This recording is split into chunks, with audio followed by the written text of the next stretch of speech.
2022-এ উচ্চ মাধ্যমিক ছাত্রছাত্রী যারা আনসাকসেসফুল হয়েছে তাদের আন্দোলনের চাপে কি বললেন শিক্ষামন্ত্রী ব্রাত্য বসু? পিপিআর-এ নতুন নিয়ম। সব পরীক্ষায় কি 100% পাশ করতে পারে? হয়েছে, গত বছরই হয়েছে। মাধ্যমিক উচ্চ মাধ্যমিক দুই ক্ষেত্রেই 100% ছাত্রছাত্রীকে পাশ করানো হয়েছিল। কোভিডের সময় একটা সারা পৃথিবীতে 100 বছর পরের একটা ঘটনা ঘটে, পরীক্ষা হয়নি, 100% পাশ হয়েছে। এটা তো প্র্যাকটিস হতে পারে না যে পরিস্থিতি যখন নর্মাল হচ্ছে তখন 100% পাশ করবে। ঠিক বলেছেন শিক্ষামন্ত্রী। গত বছর সিবিএসই আইসিএসই বোর্ডের পরীক্ষাতেও পাশের হার ছিল প্রায় 100%। এবার কোনো বোর্ডই 100% ছাত্রছাত্রীকে পাশ করায়নি, কিন্তু এরকম কাণ্ড তো আমাদের রাজ্য ছাড়া অন্য কোথাও দেখা যাচ্ছে না। আমরা কিভাবে ফেল করতে পারি? আমরা অসম্ভব। আসল কথা হচ্ছে আমাদের রেজাল্ট চেক হয়নি।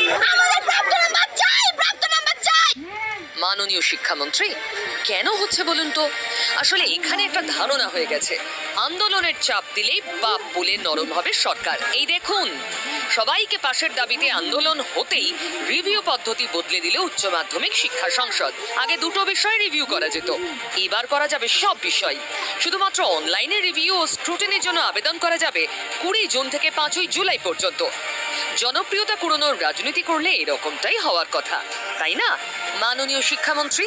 এটা পাইয়ে দেওয়া রাজনীতি, এটা তারই ফল। এত করেও বরফ গলবে? রিভিউ এর জন্য অপেক্ষা করতে রাজি হবে ফেল করা ছাত্রছাত্রীরা?